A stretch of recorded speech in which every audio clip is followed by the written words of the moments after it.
Well, good evening, everyone, and welcome to the Raymore City Council and the Planning and Zoning Commission joint work session for Monday, January the 5th, 2026. This evening is our annual work session, and since we've got a lot going on with residential codes, I wanted to, that was going to be a major topic of discussion this evening, so I'll turn it over to Mr. Fearborn.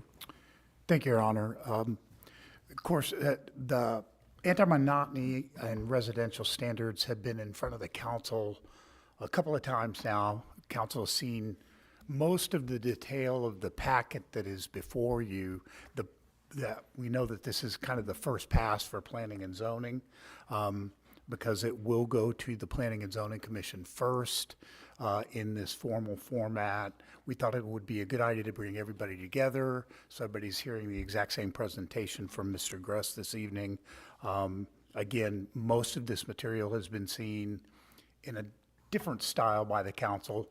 The whole point of tonight is, as you can tell, this is actually the ordinance format that we'll be bringing before both of the bodies, and so wanted to be able to explain that. The front is an executive summary for you all that will be used for reference that kind of gives the high level of the 5 different sections or the 6 different sections that are going to be before you. With that, I will turn it over to Mr. Gruss to begin the presentation. Thank you, sir. As Mr. Fearborn mentioned, the City Council's had an opportunity to see this in a couple different forms, and then I'd given a few updates to the Planning and Zoning Commission about some of the meetings that had taken place with the work that we've been doing here for some new residential design standards. I'll start by just kind of recapping where we started and where we are now, kind of what next steps, and then Mr. McCumber will kind of give a little bit of a summary of the work and kind of the progress that we've made, not in ordinance format, so there's a good understanding of what we're talking about here before we move forward. But this work started back in February of last year. We presented some preliminary thoughts. After a couple of questions were asked, staff kind of gathered what our initial ideas could be on how we could address the concerns and the topic of anti-monotony in our subdivisions. And so with that, we did get some feedback and direction from the City Council. Initially, we came back to the City Council in October of last year for our second work session, which was a little more refined information, and we had made some more progress on throwing some ideas out the window that wouldn't work, and had a couple conversations with folks outside of City Hall to get some feedback and some ideas on how we could better approach the subject. And at that October work session, we also had a couple members from the HBA, the Home Builders Association, who gave their thoughts on just general development in the city and in the metro and on this work as well. And then at that meeting in October, the council requested that we share some of this information more directly with our local builders and developers. So in November, we held an open house here in the council chambers, and we sent that out to all the local builders that build homes here in the city and developers that build subdivisions. Reported that information to the council at their the second work session in November. We had about 25 members or builders that showed up to that meeting, collected some decent feedback, and then we shared that kind of in a report form to the council again. That was the last meeting that we had, was in November. And after we shared some of that feedback with the council, you all had asked us to keep proceeding forward and kind of draft this in what you all would inevitably see in an ordinance format to actually amend the UDC. So as Mr. Fearborn mentioned, that is what's before you this evening. It is a very lengthy looking ordinance because we've copied and pasted the entirety of the code section that are related to these. And so the one thing I wanted to start with, although it is 46 pages, if it is in that packet and it is not highlighted or struck through, it is something that's already in the code that is staying in the code. So it does look like we're changing a lot here, but for clarity's sake, the entirety of the code sections are showed in those packets. In front of the room here, you'll see kind of the summary boards. These are what we presented to the builders at our open house that were obviously a little more visual. That's also what we used to collect some of the feedback. I'll pass it off to Mr. McCumber. He's the one who did a lot of the drafting of the content of this code. And so I'll let him kind of give the summary. As I mentioned, the council's already heard some of this, so it'll be a little repetitive, but for the commissioners here this evening, just want to make sure we have a good basic understanding of kind of the theme of what we're talking about, and then we can jump into the ordinance if there's any questions. So, thank you. All right, good evening. Thanks for being here tonight so we can kind of run through this together. The idea behind these anti-monotony standards were to take a look at some of the products that we've been seeing built in the community in the last few years and think about how we can start to see a little bit more diversity, especially from the street frontage in the different subdivisions. We've started to see quite a bit of the approach where we plat almost identical lot sizes or lot widths across entire blocks and use those same lots kind of in a repetitive fashion, oftentimes producing very similar homes, which there's nothing wrong with the homes individually. Really, what we're looking at this is more of the approach of when you put all those in line together and you have several blocks of very similar product, the kind of monotony and the type of environment that creates and that repetitive nature. So that's really kind of what it's aimed at. There's kind of three main different areas of focus here. We're looking at requiring variations in those lot widths.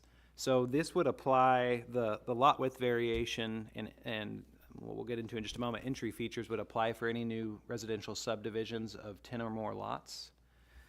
And so when we have those sorts of projects come forward, there would be a width variation that essentially you wouldn't be able to duplicate the same width on more than two adjacent lots. Once you get to that third lot, it would have to be of a different width. The minimum that we're proposing is 5 feet. It doesn't sound like too much, but that minimum requirement, it is a minimum. We would like to hope, we would hope that we don't only see minimums, and that was something that staff would share as projects come forward. But that would be kind of that first minimum of 5 foot for that variation. What that does is help provide different spacings, not only between buildings, but it also allows for different homes to be built on a larger building envelope.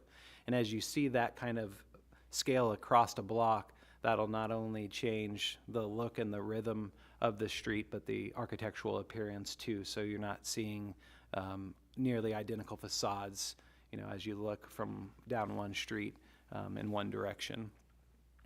So we've done quite a bit of research to kind of get ourselves to looking at setting this lot width requirement here. There's lots of examples across the nation where some of these requirements have been put in place and have seen some good results. And so we think that this would be a positive direction for us to consider and move forward with. Moving into the entry features, that's kind of our second component of this. We would also require a minimum of 3 different entry feature types, which we have listed in the code here in the proposed language. Really centered around front or side porches, as well as stoops and courtyards. We have front porches in the city as well as stoops. There are this would set minimum dimensional standards for those. More times than not, we find that while these features are provided on homes, they can often be of size that don't make them really all that usable in the kind of traditional sense that they were supposed to be for. So it's more of a representation of a porch space, and they end up becoming more of a area for decoration and things like that versus a place where people want to spend time on and relax. So there would be some minimum standards for those dimensions. That third one being the courtyards. You do find that in some of our subdivisions kind of scattered about, especially some of the 1970s-ish, 1980s-ish subdivisions down here in like the Silver Lake area, where you'll find either a landscaped courtyard or some sort of courtyard that's behind like kind of a architectural facade with openings and that sort of stuff. So it is something that we do have here in town. It just hasn't really been practiced in quite some time. Those 3 entry features would be required to be within a subdivision, but that doesn't mean that every lot has to be one of those 3. You could do multiple front porches across those lots in a row. The difference being what sort of finishing materials that they're using on those porches for like the columns and on the front of the facade and things of that nature could provide enough variation. So lastly is improvements to our landscape standards. Right now, for a single family lot, the only requirement we have is a single shade tree in the yard. And it would be 2 shade trees for a corner lot, but that's really about it. We do have plenty of subdivisions that do a really good job with landscaping those homes once they're constructed. We also, have areas that we think that there could be improvement around. So setting some sort of standard as an improvement we think would be beneficial. And so we set up this point system, basically allowing the builder and landscaper flexibility in how they want to achieve their minimum point requirement for each individual lot, and kind of hand that off to them. We go out and inspect and make sure that they meet those minimums. But that just kind of, we think, is going to be a good improvement to some of the curb appeal for our homes, and hopefully raise the standard across the city.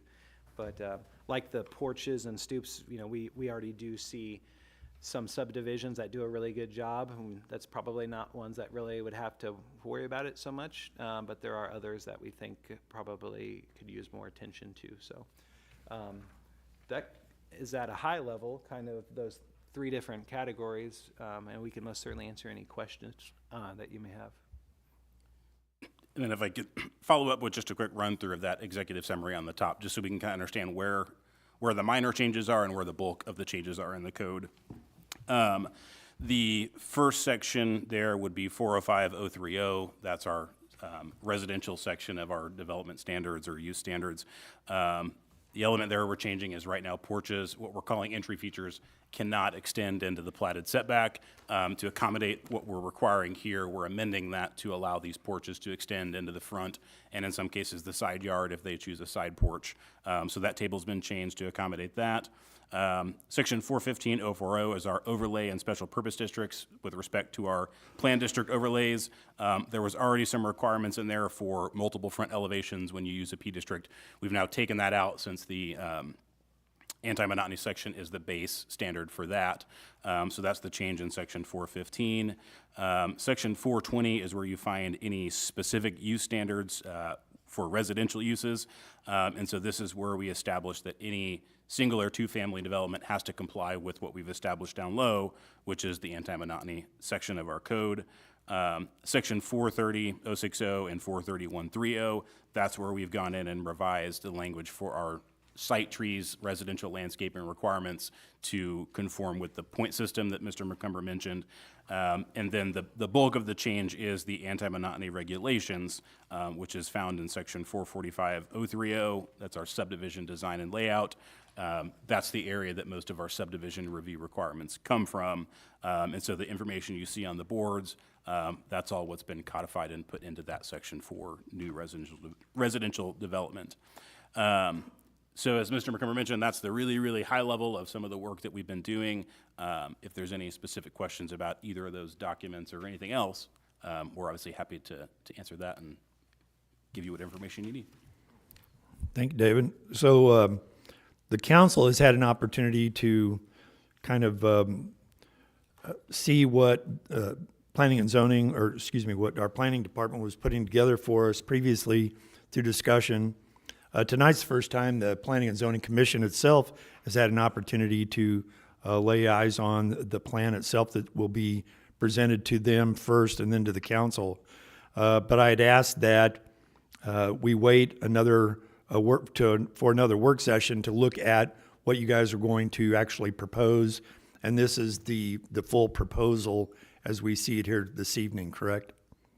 That's correct, sir. Yeah, and so now that we have that in front of us in its entirety, with the former language we may be cutting and additional language we'll be inserting into the ordinance, I wanted to see if there were any questions from any of the council members this evening, and of course, any input at all from the Planning and Zoning Commissioners.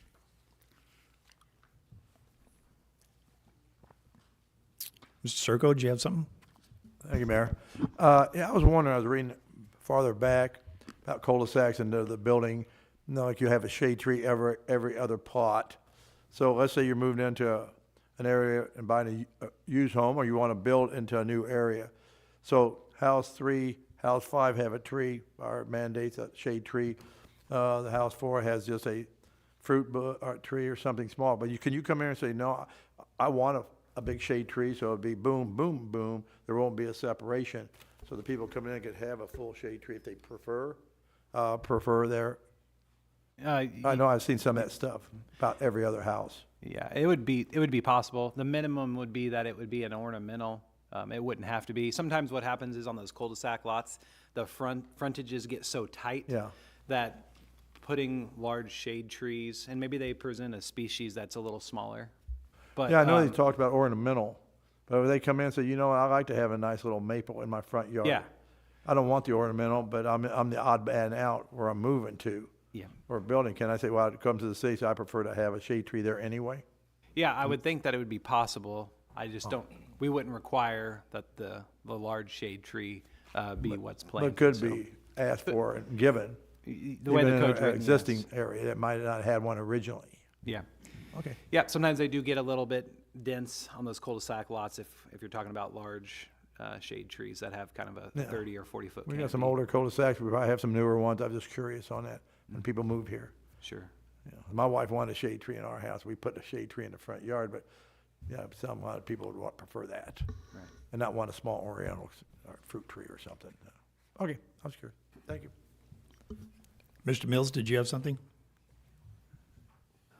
Well, as I thought about it, it may not make any difference now because most of it has already been developed. I guess there still might be situations like on Sunset down by the park and things like that, but have we, you know, you have some subdivisions like there on Lucy Webb where the house is the rear of the houses, but up, you know, to the street. That's what people see, not the front. And they all got the same deck. They all got the same back area. My thought was, do we want to include something where if it's backing up to a main street within the city, that there's like a mixture of the porches or things like that on the back end? Because that's even more obvious as you're driving down a main road. Now, like I say, Lucy Webb's already developed most of those, but I could see down here by the park, you got Madison Valley, you got all that. There's going to be homes lined up where the whole back of the homes are right there. But I wonder if that was something that you had discussed or thought about. So with respect to the rear of the homes, with this work, we were trying to only focus on the street view, meaning the front facade. What you're describing would be in the code a double frontage lot. You've got frontage on both sides of your house. So in the case where I thought you may have been going, we do require landscape buffers along those situations when you have lots that back up to a main thoroughfare. We didn't propose, there's a couple different options of what types of buffers you can provide when that situation arises. We didn't look at amending that or changing that code section. And then with respect to the anti-monotony, it was just with respect to the front of the home. So we could consider circumstances where that would occur, and if the council or the commission wants additional options for how that would be addressed, we could certainly look at that. Mr. Barber? Thank you, Mayor. My question kind of piggybacks on Mr. Mills.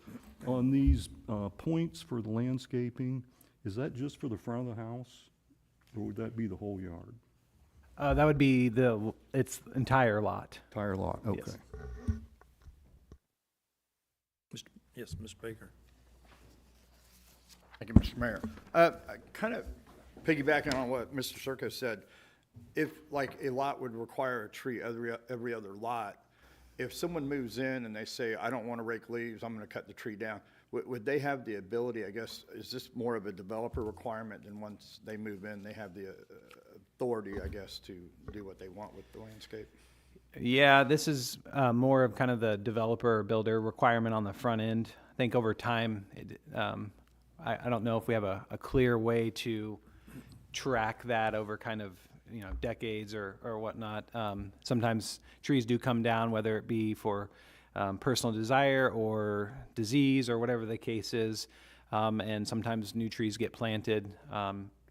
But this is going to be on the front end as part of kind of the final inspection and certificate of occupancy for those new homes. And then I think we talked about it in one of the other work sessions. If someone moves in and 5 years from now, they say, hey, I like what my neighbor has on their front, it would still have to go in front of like your department to get a building permit approved, would we have any say if they said, I like this front, porch or whatever, I want to build a front porch just like that? And I know that we have, so many per, every third or whatever, but how would that come into play? Do we still have the ability after the fact through like the code department or building permits, or is that something, I know it's a rare occasion. So you're asking like if an existing home wanted to come in and change out the front porch to a bigger front porch, or whatever the case is. So most of what we've written is through the lens of when they're first getting that building permit to build the home. We've been working on a system to review the building permits as they come in and track the entry features with the type and the material and all that. I don't know, to answer your question, they would be required to get a building permit to add on a porch or a patio or something of that nature. I guess I would leave it up to I don't know that what we wrote was through the lens of, 10 years down the road, we want to make sure that this is still the case. Our hope is that the neighborhood overall stays pretty well and it's intact in its form that it was when it was built. It still allows that future homeowners can make whatever minor tweaks to their homes that they might want to. Okay, Mr. Wiggins. Thank you. I had a couple of quick questions. One, kind of piggybacking off after Mr. Mills. Obviously, the double frontage, that makes sense, but I mean, just even you drive through certain newer neighborhoods and the backs of the houses are literally just completely straight and flat and truly identical. And, I always bring up Creekmore just because that's where Mr. Barber and I live, but you go through the golf course and some of the new houses, they literally just look like a flat blank shoebox. And obviously from somebody that lives in that neighborhood, that's not the best appearance, but at the same time, I played golf with people and they say, man, that's just so boring. Why are there no building standards for something such as that? So I kind of, to piggyback off of that, I mean, even things that are not quote unquote double frontage lots, just even being out in your backyard, you want to look down, down the side of your house and not just see a flat back of a house. So it might be something to consider. It'd be nice if some builders put as much effort into the other three sides of the house as they did on the front. So that was my first, I guess it's more of a statement than a question. So to the actual question, looking on page 22 regarding plant values, I was just kind of curious if there could be a little bit of explanation. Number 2, values by type. The last one, shade tree, 10 points max per lot. So you're saying if somebody chose to plant 2 maple trees, they only get 10 points? The developer only gets 10 points for that? Or is that saying, I guess, could you clarify that? And then I kind of wanted to double back on, and I love the idea of 40 points, but I was kind of marking down some of the things, when I built my house, and I have almost a half-acre lot, and I didn't come anywhere close to 40 points when I moved in. I love it because I think we should improve all of our standards, make bigger trees requirements, make more landscaping requirements, but just curious, A, on the shade tree, and then B, where that 40-point value came from, because I've spent a ton of money putting in landscaping, and I'm just now, 13 years later, getting to 14 or 4D points. So as far as the shade tree goes, what we didn't want to do is have someone come in and put 4 shade trees in on the lot and not have any other sort of variety of landscape materials. Completely agree. So we wanted to include, besides the required street frontage shade tree, which is a shade tree within 15 feet of the front property line, have another tree on the lot that you could get 10 points for. So you would essentially, on all of your lots, outside of corner lots, your standard mid-block lots would have 2 shade trees, is what you would see typically on those. Okay. Now, whether they have 2 front yard trees, depending on the scale of the lot. I was just even or if thinking, it's a front and the back. Like I've got 3 large maples that I've planted across the back of my Yeah. yard. Would that count, if that was a new, at time of development, would that count as 30 points? Because it does say 10 points max per lot.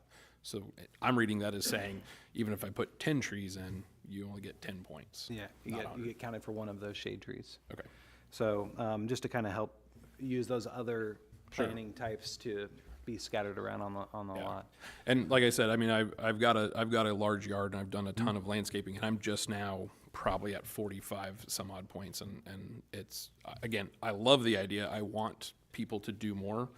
I think there's plenty of people that don't do enough, and obviously that's the individual person's prerogative to take care of their property once it's planted. But Sure. just curious where that 40 points came in from, because it just seems a little high, especially going back to Creekmore, some of the smaller lots, man, how are you gonna put 40, 40 points worth of product on some of those houses that, you know, they can't hardly even park a car in their driveway? Well, and it would be scattered, you could scatter that across the entire lot. It wouldn't necessarily have to be on the front of the house. Some of those plantings could be in the back.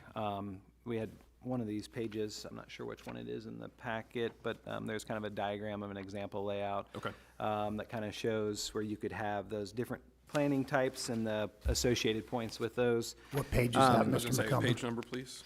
What page is that? Was there a number on the bottom of that one? There is, 'Cause I hadn't come across it yet.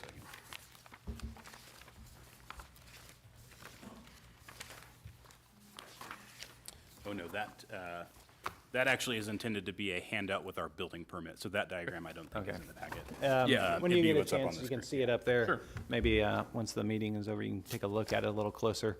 That becomes essentially a handout that goes with the building permit. So when the building permit is picked up by the builder, they can give to their landscaper and then use that as kind of an example of showing them the point breakdown. But the values come from some other cities that have used a similar sort of system. We're in the same kind of ballpark. We've just valued our different plant materials a little different than some other cities, but essentially producing a very similar amount of minimum plant units required. So things like small little 1-gallon shrubs and grasses and stuff like that all count as a point. And then you have your evergreens, different heights count as Yeah, of so many course. points and things of that nature. I just was concerned because looking at some of those 7,000 square foot lots that have an ornamental tree in the front, maybe a shade tree in the back, you know, that's 18 points, and then 3 or 4 boxwoods in the front, you're now up to 21. I mean, that's 19 more shrubs and grasses in the back of a house that has almost no backyard to begin with. So, Yeah, it may require more than just some like foundation plantings and more of kind of established beds. Sure. And, you know, that have some depth to it and getting some plantings in there, so. and then my last kind of piece, and sorry to take up so much of this time here, on the next page, page 23, B, minimum planting size at time of planting. Going back to my comment of, I think we should be more strict on development for landscaping. Item B, under trees, evergreen trees shall be 4 to 6 feet. That's been reduced from 6 to 8. Just curious what the thought is of that, especially if we want landscaping and stuff. Why are we potentially minimizing or reducing the requirement? Just curious on the thought behind that. Yeah, that was just kind of looking at cost of those different plants at that maturity. You can go out and get like your 4-footers or 6-footers in the evergreen species. Those 4-footers typically will run anywhere from $75 to $100, depending on where you're getting them from. Now, if you're buying them in bulk, maybe you get them a little bit cheaper. So thinking about these new requirements and how they'd be obtaining those points, we're thinking about, you know, if you were the landscaper going through and having these new additions, you know, what would be an appropriate maturity height at planting time, and we felt that 4 and 6 range was a decent level to go with.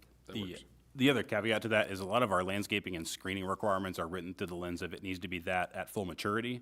And so that's what we added in here. We're now trying to regulate that when it's planted versus 5-10 years from now when the tree might be fully grown. So that, in addition to what Mr. McCumber mentioned with some of the other factors, we tried to change that to day 1 versus 5 years down the road. Very good. Thank you so much. Mr. Fearborn. Oh, yes. Thank you, sir. I just wanted to make a comment on that topic. When I looked at this, I thought 40 seemed like an awful lot as well. And just, again, a comment. I wonder if we should think about that compared to the lot size, maybe a smaller number for a smaller lot size and a larger number for a larger lot size.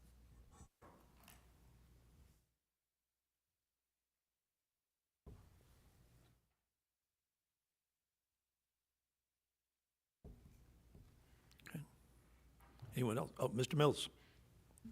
Maybe instead of tying it to the lot size, again, we hadn't seen that point schedule before, and I mean, the points do seem a little high. Well, we're talking about the anti-monotony, and we're doing like with the porches and everything like that, it's every so many, you know, I got 10 houses here, every so many houses have to be different. Why couldn't we say that for every 10 houses or whatever on that street, they had to average a certain amount of points, because there may be some houses, like on that little oversized lot, I got a little bit more money and I'm buying a nicer house and I can afford a lot more landscape. And there may be a house on a little smaller lot that maybe they can't afford, it's gonna be difficult for them to put 40 points. But if the street is an averaged a certain amount of points for every 10 lots or something like that, it would give a good mixture, and we still have more than what we have today.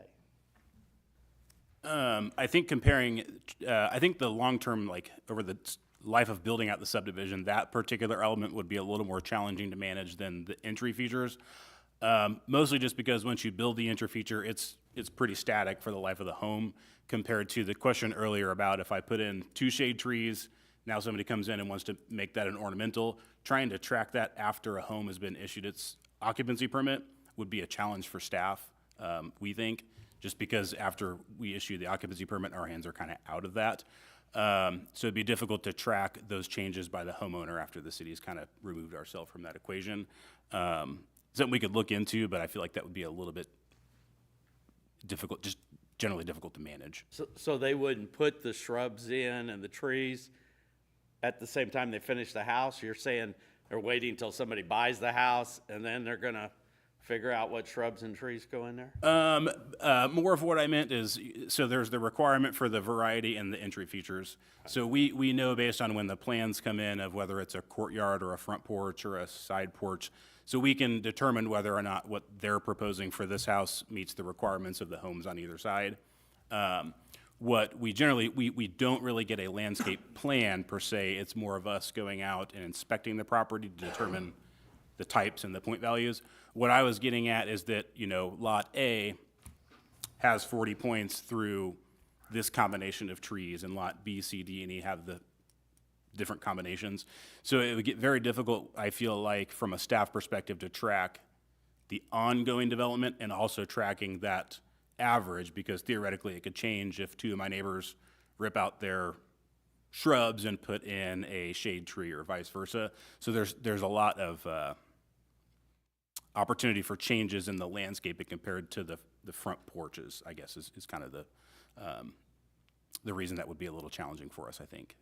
But I mean, one of the biggest concerns that we had was, making things too costly or difficult for people to, that was one of the main things the home builders talked about. And so, I mean, maybe, like you mentioned, I would rather see the point values go down than saying, let's put in 4 foot or let's put in small. I mean, it's like if you're gonna put in landscaping, put in nice landscaping, I'd rather have a lower point total personally, because I think that could cause people to maybe build less of a house or not as nice of a house or maybe not as nice of a front porch because they got to spend this money on the landscaping. I think I think the 40 points might be a little difficult. We could certainly get some additional feedback. The thing that was a little bit of a surprise in our open house is most of the builders recognize that our requirements right now are so far below most other cities around us that I think they view that as just bringing us up to par with a lot of cities around us.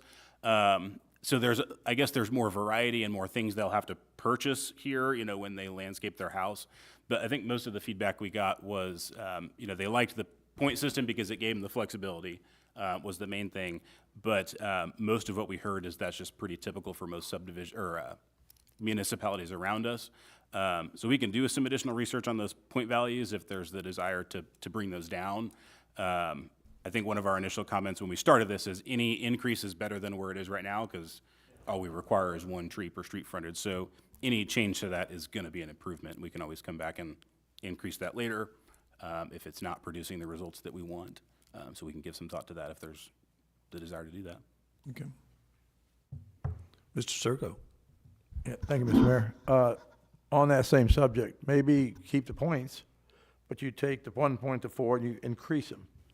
You know, when you want these values, 1, 4, 6, 8, maybe increase those so they get closer to the 40 without having to really adjust those points that they want because of the other surrounding cities that the builders see, but give higher points to the stuff they're building or putting in.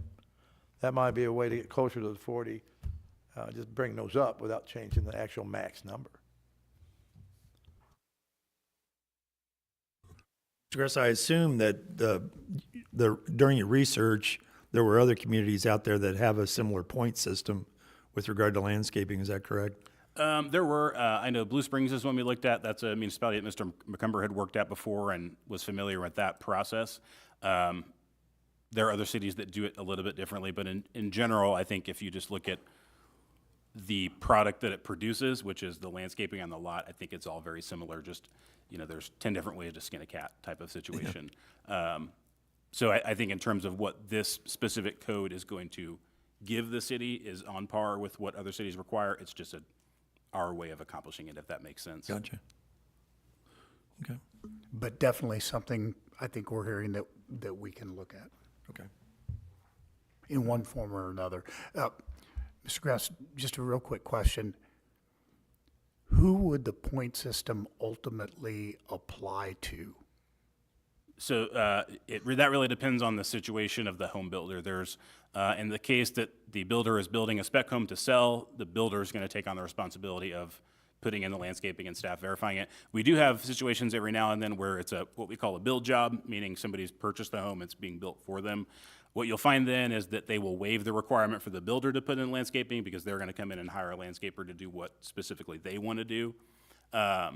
It would still have to meet these requirements, but in some cases, we will issue that, what we call a TCO or a temporary occupancy permit, with the understanding that they still have to come install this landscaping because the homeowner has asked that they have the ability to do it and not what the builder wants to put in. Got it. Thank you. Anyone else have any? Anyone else have anything? Yes, Mr. Sorry, Wiggins, go ahead. sorry to bring this back up. I was trying to read through this real quick. The applicability, is that on, it says all new detached single-family and two-family dwellings. Is there any zoning requirements, like if you're a rural estate, building a house, at Gore and Kurzweil, or do they still have 40-point requirements? Or, 'cause somebody, let's say they're building a farm and they don't want landscaping, they're gonna put some animals out there on their ag property. Is that exempt from certain zoning? The landscape requirements are not. Those ones won't be. What is exempt are the lot width and entry feature requirements, and those exempt districts are the ag district, rural estate, and rural residential districts. But the landscaping would still apply no matter. Very good, thank you. Now, if for instance, and this could apply, I think earlier we were mentioning how some of the, is 40 points appropriate on smaller lots, and then also what does that look like on large lots? If it's a case of a special zoning district, like a planned district or things of that nature, then all of the standards kind of come into question, and those can be set at the beginning of the development. So maybe that kind of comes in and comes through as we're working through a unique project like that, where maybe they feel like 40 points can't fit on the 40-foot wide lot, or there should be some other standard for acre lots or I whatever. was the say, case somebody has is. 10 acres and they bulldoze a couple of trees to put their house amongst a bunch of trees. Why are we making them plant more trees when they already have more than they can handle? Yeah, I mean, those are kind of real life situations that you come across, and you just got to kind of use some common sense there. But for the most part, this would be capturing pretty much the majority of our residential subdivisions and the ones that would come forward in the future, and any special circumstances through a planned district, we'd be able to look at unique design criteria and things like that, so.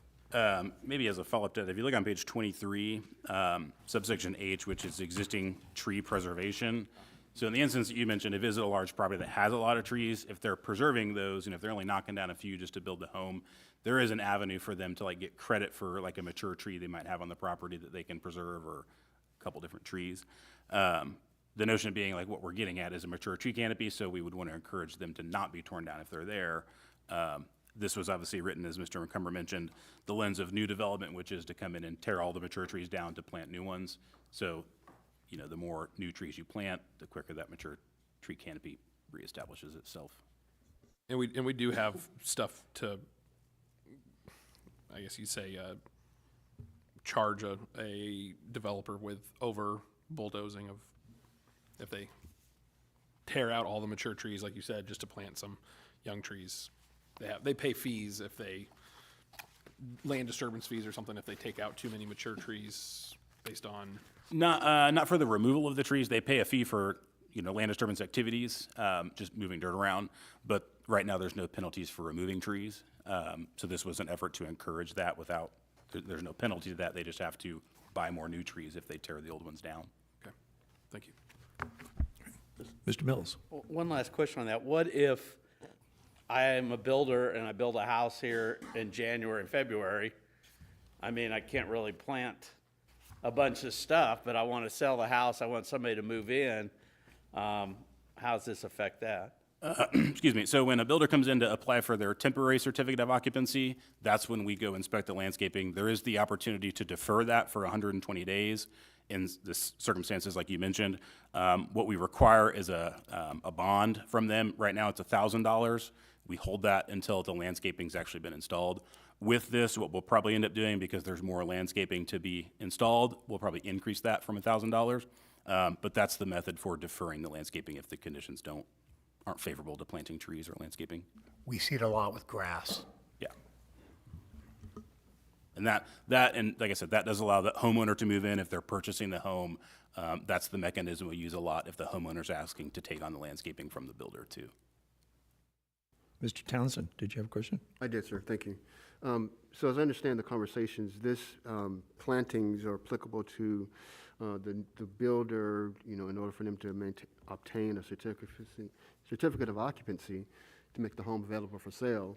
From a code enforcement, now that I'm the new owner and I decide I want to have low or no landscaping, and I decide to remove all of this, what impacts or penalties as the new owner have?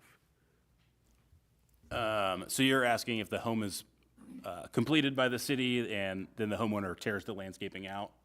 Correct. After it's a new build, and yes, I paid for the landscaping at the time. Now, a year or so later, I determined I don't want any maintenance. I want low to no maintenance type of landscaping. I rip it out and put in rock landscaping and such. Right. Is there any penalties are we enforcing this on the new owner to maintain it for a certain number of years, or? No. In this case, it is all about what was in place when the city inspected it or closed the permit out, which is the same process as it is today as well. So, yeah, if a homeowner wanted to tear out the landscaping and do hardscaping or whatever the case might be, they would have the ability to do that. Okay, thank you. Just wanted to clarify. Thank you, sir. Mr. Fairborn? Thank you, sir. On a, Councilmember Doug, go on. Go ahead, Sonia. That's all right. I was just gonna say, lots of times the HOAs have a hand in that once they get past the city point. So I think there is some protection there that we're not gonna end up with whole neighborhoods with bare yards. It does not happen that often. Most times what you'll see is the tree just dies, and so they take it out, like the homeowner doesn't take care of it. I say it's pretty rare that somebody comes in and intentionally rips out the brand new landscaping. If they do, it's because they are gonna plant something else that they want specifically. So we don't see it that often. Right. Thanks, sir. Brand new, what would the process be? And I think this question got asked at the council level at some point. What would the process be if on a new build, somebody had a good idea, but it was different from what is going to be established in here? What would their appeal process be? To propose something different, they would have to apply for a variance. There's some language in here that allows staff to some latitude to make an interpretation on whether or not what they're doing is the intent of the code. But if it's something that's beyond anything that staff can make a determination on, we would send them to the Board of Adjustment to get a variance. Got it. For that. Thank you. Okay, good discussion. Great discussion on this. Anybody else? Yes, Kelly? I'm going to switch the topic back to the entryways. Okay. And I was wondering, are there any, I guess, options for ADA entries? I know the courtyard seems to be really the only one that would work. Are there requirements that they have to provide at least, one or two accessible entries per subdivision, or are there any rules for that? I know I've heard people say before that they can't find a house in Raymore without steps, and something I just kind of wondered about. Yeah, that's a good question, especially with our Communities for All Ages designation and that work. I think, our thought, and because we did talk with our building official about some of these things, we think it's possible to still build a porch that does not have a step on it. Most times what you find is like the steps and things are added because of the topography of the lot a lot of times, or the aesthetics, I guess, in some cases too. But I feel like there is the avenue to build these types of entry features. The courtyard would be the easiest without question. But we've seen homes, not often, but they're out there that have a zero entry porch or a stoop. So I think it's possible we could research some more in depth about that if you're curious, because we think that is worthy of. Are there any, specific requirements that they need to provide at least a certain number of accessible homes? I haven't really seen that, but. Not in the code right now. A couple years ago, we had done some work. We had the Universal Design pilot home that we did there in Knoll Creek. And then we had been doing some work on how we could make that process something permanent. It was since got pulled away into some other work since a couple years ago. But we have used that topic when it comes to other developments, like new development. So oftentimes what you'll find is we're reviewing a project and they're seeking our feedback, especially when they're trying to obtain those P districts, like we mentioned, to adjust the standards. That's one of the things that we see being put into the code at a later date. If you provide this list of universal design features, maybe that takes the place of what we remove from the P district standards, right? So that work probably fits into the codes somewhere. It just didn't make its way into this portion of the code. Well, it looks like you got a little bit more homework to do. A couple of items that have been brought up here this evening are really good suggestions. Yeah. I think we need to kind of follow up on those, and if we can implement them, fine. If not, if they're already discussed in here where we can kind of refigure that, how we're going to have that worded, I think they are worthy of consideration. So, anybody else have anything? Yes, Ms. Parker. I'd be interested to hear a little bit more about what the builders' feedback was. You mentioned that they had some encouraging feedback about the point system, but what other feedback did you guys receive from them? Yeah, so if you were in this room when we had that meeting, it was an interesting dynamic because it started out with all the builders back on this side and me and Mr. Macumber sitting up on the front of the room with our eyes wide open because everybody was very concerned looking. And we ended up ending the meeting on a very positive note in the sense that once we talked through what all these things were, the builders were actually pretty receptive to the flexibility of some of these. Like Mr. Macumber said, most homes in the city have stoops and porches. We're just asking that they be built to be usable for their actual purpose. So what was a 50 square foot porch now has to be an 80 square foot porch. So it was that incremental difference that once we explained that a lot of this really isn't new requirements. We're just asking you to think more about it up front. There were some concerns, and most of them had to do with the costs, although we really didn't get a ton of actual data behind what those costs were. It was more just the perception that we're going to have to do something different than what we do right now, right? At least one builder that we have in our town was very supportive of it and said that, he appreciated this work. The bulk of it, though, was just the perception of the increased cost that this was likely to lead to. Unless I'm missing something that, like I said, I think in total we received 7 comments back, which was a little less than we were hoping to get. And I think that was from 3 individual respondents. So not the best response. Just a little bit more about that. Like I said, we had 25 builders that attended. We sent that information out 3 different times. We shared these boards at that open house. They had the QR codes to provide that feedback. So We just had to work from the limited feedback that we got.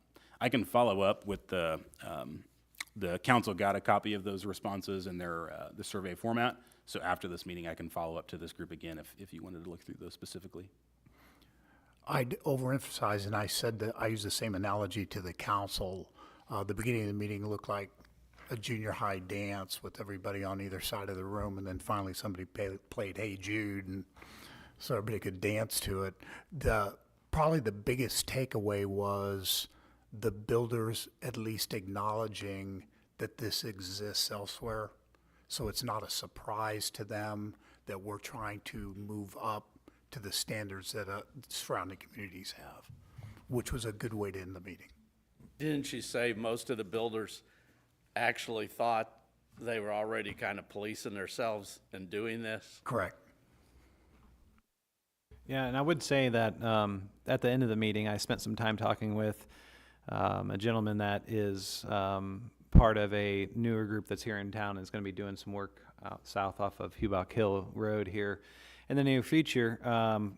And he came and listened, and at the end of the meeting, we were standing in front of the boards talking, and essentially he was, he came to the conclusion like, okay, well, so we're just gonna have to plan this out a little bit more on the front end.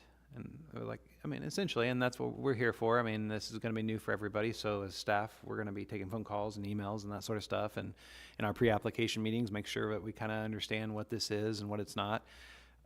We think that it's, right now, the way it's written is about the most flexibility that we could provide and still trying to see the outcomes that we were intending for.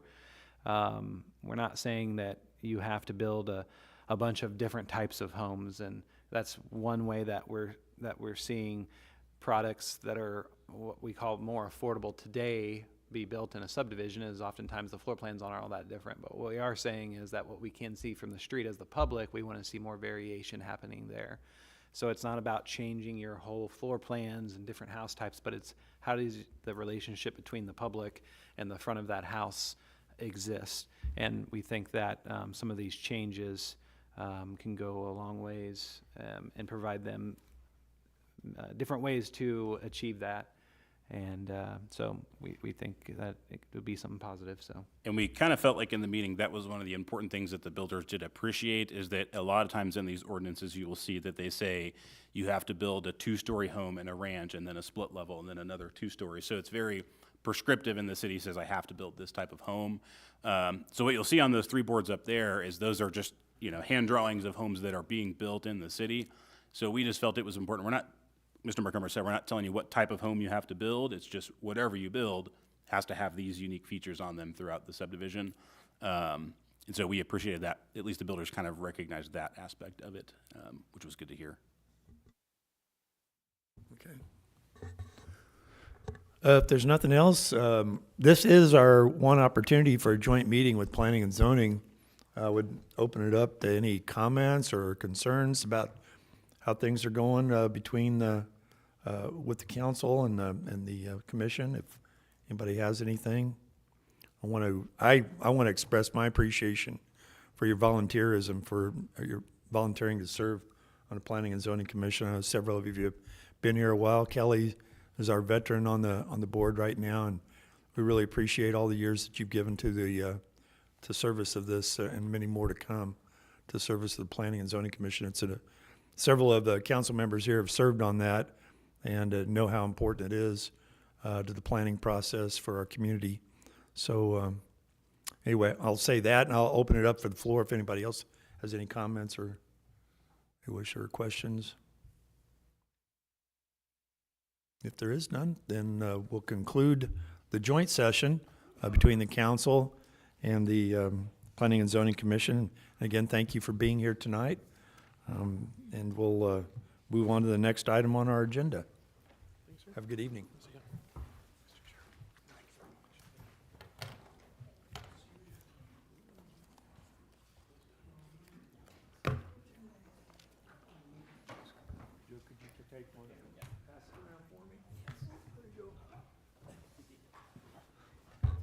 The next item on the agenda is the board and commission appointment. We just have the one lady that I'm going to be appointing to the Arts Commission.